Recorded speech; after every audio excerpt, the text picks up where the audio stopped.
Então, agora a gente vai ver o mecanismo da pancreatite, tanto a pancreatite aguda quanto a pancreatite crônica. A gente vai seguir pelo Robbins. Para começar, antes de falar de pancreatite, a gente tem que falar sobre algumas anomalias congênitas.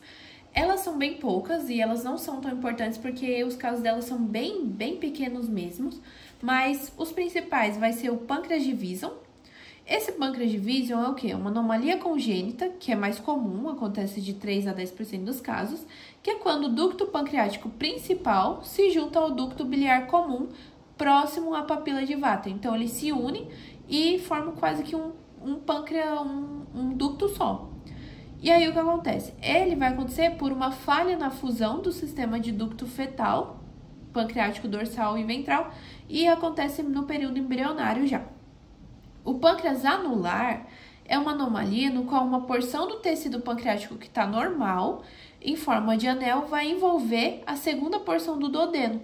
Então, forma aqui meio que um anel no meio do duodeno. É uma obstrução duodenal.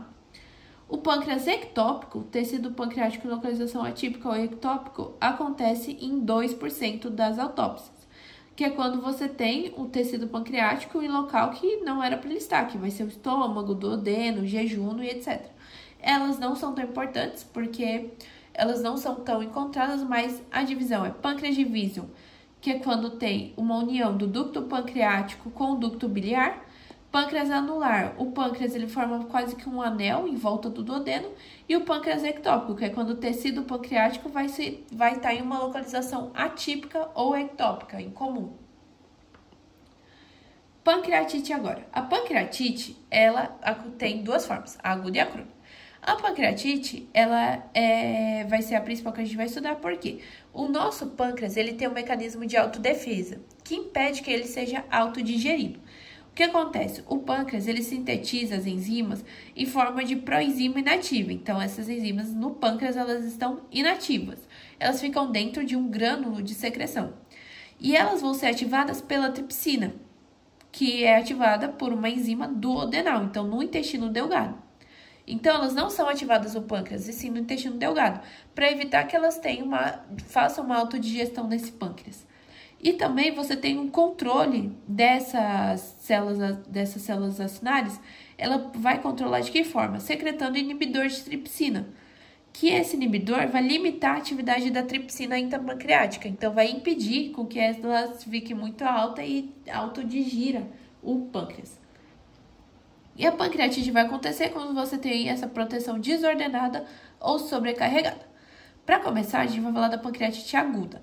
Ela é uma lesão reversível do parênquima pancreático associada à inflamação. Suas duas principais etiologias vão ser o abuso do álcool, então o álcool, e a colelitíase, que é quando você tem uma obstrução do ducto. Então, obstrução do ducto e álcool. O que acontece? A pancreatite aguda vem da liberação e ativação inadequada de enzimas pancreáticas, que vão destruir o tecido pancreático e estimular uma resposta inflamatória aguda. Então, essa é a definição. Pancreatite aguda acontece de uma liberação e ativação inadequada de enzimas que destroem tecido pancreático e estimulam uma resposta inflamatória aguda. Patogenia. A pancreatite aguda, a sua patogenia acontece porque pancreatite aguda vem de uma liberação e ativação inadequada das enzimas pancreáticas, que vai fazer essa destruição. Quais são as três causas? As duas causas que a gente falou: obstrução de ducto, lesão de células acinárias pelo álcool. Então, obstrução de ducto, lesão de células acinárias pelo álcool. Então, como é que acontece? Primeiro, colelitíase. Como que vai acontecer? Vai ter um cálculo. Você vai ter a formação de um cálculo na vesícula biliar. Esse cálculo, ele vai cair na luz do colédoco. Então, você tem o ducto cístico, depois o ducto colédoco. Esse cálculo vai cair no ducto colédoco. E o que acontece? Ele vai seguir e vai passar pela papila de Vater, que então você tem o músculo da papila de Vater. Passando por lá, você vai traumatizar esse músculo. E o que acontece? Vai gerar uma hipertensão e aumentar o tônus papilar. Gerou essa hipertensão, você vai ter quase que uma obstrução lá. E o suco pancreático vai começar a escorrer para o pâncreas. Então, o suco pancreático escorre para o pâncreas. E essas enzimas que estão nesse suco vão para o intestício e vão fazer autodigestão pancreática. Então, é isso que acontece, a obstrução dos ductos pancreáticos. Ela é comumente causada por cálculo. Qualquer que seja a causa, a obstrução ductal pancreática aumenta a pressão e leva ao acúmulo de líquido rico em enzima no intestino. Então, qualquer que seja a causa, a obstrução do ducto intrapancreático aumenta a pressão e acumula líquido rico em enzimas no intestino. Então, isso que a gente falou. Cálculo na vesícula, vai para a luz do colédoco, passa pela papila, aumenta a pressão, gera uma hipertensão. Esse aumento da pressão intraluminal faz com que o suco pancreático escorra para o pâncreas e essas enzimas vão para o intestino. Só que o que acontece? Essas enzimas, elas estão na forma de zimogênio inativo.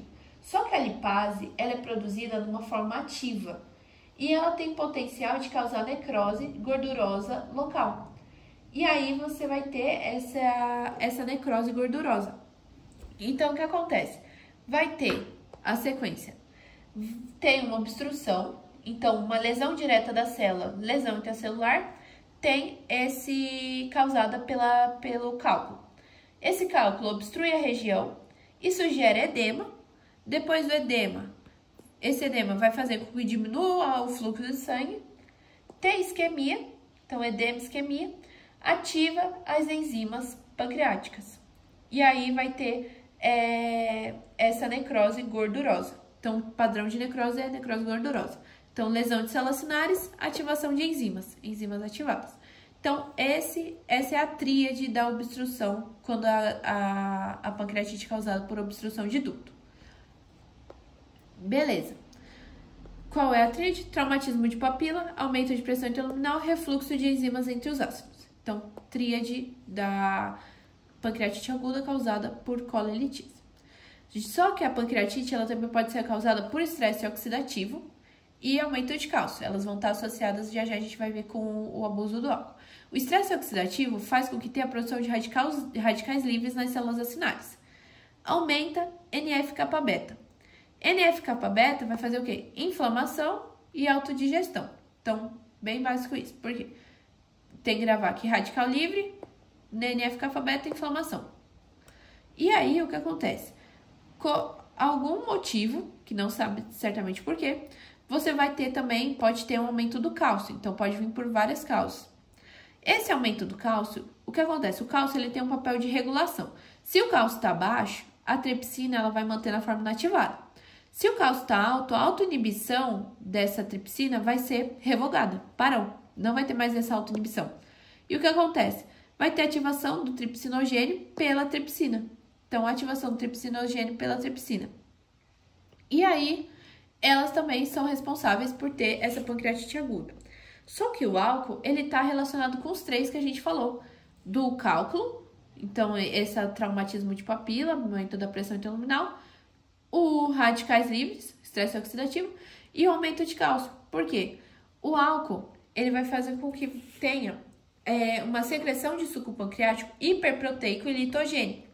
Esse suco pancreático muito proteico é suscetível, ele é mais suscetível a formar tampões. Então, são como se fossem rolhas. Então, o cálculo, ele forma esses tampões que se calcificam e vão obstruir o ducto pancreático. E isso aumenta a pressão intraluminal. Aumentou a pressão intraluminal, você tem uma hipertensão dessa região, aumento do tônus papilar. Esse aumento do tônus papilar faz com que o suco pancreático reflua. Suco pancreático refluindo, você vai ter ativação de enzima. Então, isso gera pancreatite aguda. O álcool também, por si só, ele gera radicais livres. Álcool gerou radical livre. Quando ele gera radical livre, você tem NF-kappa-beta, inflamação e autodigestão. E o álcool também, ele por si só gera dano mitocondrial. Quando você tem dano mitocondrial, você aumenta o nível de cálcio.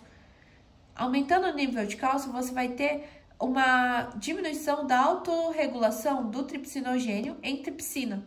Então, quando acontece isso também, você tem a pancreatite aguda. Então, o álcool, ele está muito mais ligado à pancreatite por conta disso, porque ele está envolvido nessas três fases. Então, o que a gente falou? O álcool forma tampões. Esses tampões vêm nos canalículos, então aqui é o canalículo e aqui são as células acinares, os ácidos. Então, aqui são os tampões que o álcool forma. Então, esses tampões vão... Então, até que um tempo, você começa a ter tantos tampões que eles vão se depositar aqui, ó. Quando eles se depositam aqui, eles obstruem essa região. Quando eles obstruem, aumenta a pressão. Então, aumentou a pressão nessa região e vai começar a extravasar enzimas proteolíticas. Essas enzimas proteolíticas estão extravasando e gerando uma autodigestão do pâncreas. Então, enzimas proteolíticas extravasam e geram autodigestão do pâncreas. Essa é uma digestão progressiva, porque você tem essa formação de tampões de forma progressiva, não é de uma vez.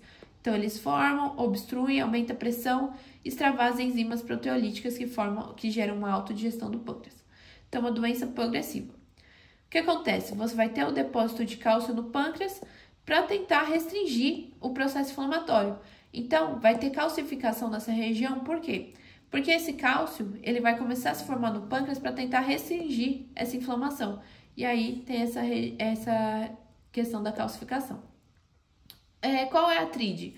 A tríade de pancreatite aguda causada pelo álcool. Dor abdominal, então dores abdominais fortes. Emagrecimento, porque a pessoa ela vai diminuir a absorção de proteínas e gorduras, então ela acaba emagrecendo. E esteatorreia, que é a diarreia gordurosa. Última causa da pancreatite aguda também, ela pode vir de forma hereditária, por uma mutação do gene PRSS1. Quando tem mutação desse gene, vai ter a tripsina, ela vai ser mais resistente à autoinativação. E aí você vai parar o feedback negativo, porque ela não vai estar mais inativando, ela vai estar sempre ativa. E aí tem a autodigestão do pâncreas. Então, essa é a pancreatite aguda. Então, marcador, necrose gordurosa, tem a presença de necrose gordurosa como principal padrão histológico. Dor abdominal, a gente já viu, então, questão, dor abdominal, emagrecimento e diarreia gordurosa, que é a esteatorreia. E essa é a pancreatite aguda. Na pancreatite crônica, ela é bem menos, por quê? Porque ela vem de um processo crônico, então vai ser um processo repetido de pancreatite aguda e também que está muito associado ao álcool. Então, o abuso do álcool em longo prazo é a principal causa da pancreatite aguda, da pancreatite crônica, quer dizer. E o que acontece nesse caso é que vai ter uma produção de mediador inflamatório que causa fibrose e perda das células acinárias. Então, nesse caso, vai ter uma inflamação maior. Essa inflamação maior faz com que tenha fibrose. Então, os fatores fibrogênicos vão predominar nessa pancreatite crônica. E aí vai ter o fator transformante do crescimento e o fator de crescimento derivado de plaquetas, que vão induzir a ativação e proliferação de miofibroblastos, que vai depositar colágeno e, consequentemente, fibrose. Então, diferença principal da aguda para a crônica, que na crônica você tem fibrose. E o que acontece na crônica? Quando é por abuso de álcool, principalmente aquilo, a pessoa ela bebe muito abuso de álcool, então o abuso de álcool, e o que acontece no suco pancreático dessa pessoa é que vai ser hiperproteico e litogênico. Esse suco pancreático lipoproteico e litogênico vai formar cálculos. Esses cálculos vão se armazenar em forma de tampões, então é um processo progressivo, é o mesmo processo que a gente acabou de falar da pancreatite aguda. Eles vão se calcificar e obstruir o ducto pancreático. Isso em um processo muito longo, então não teve tratamento, não teve resolução, o que vai acontecer? Ele vai fazer com que você tenha esses miofibroblastos depositando colágeno nessa região, porque vai ter um processo inflamatório muito acentuado. Então, miofibroblastos nessa região vai fazer com que tenha a secreção de colágeno e, consequentemente, a fibrose. Então, marcador principal, aqui você vai ter a presença de processo inflamatório e fibrose. Então, vai estar marcado, cercado por áreas de fibrose, áreas fibróticas já. Além disso, quando você olha o ducto, ele vai estar mais dilatado e vai ter mais eosinofílico. Pancreatite crônica, ela vem de repetida crise de pancreatite aguda e a dor abdominal, ela pode ser moderada grave, uma dor maior nas costas e esse ataque também pode ser de abuso de álcool. Então, que você tem também tudo que a gente falou de aumento da pressão intraluminal. E isso que a gente precisa saber sobre inflamações, doenças inflamatórias de pâncreas.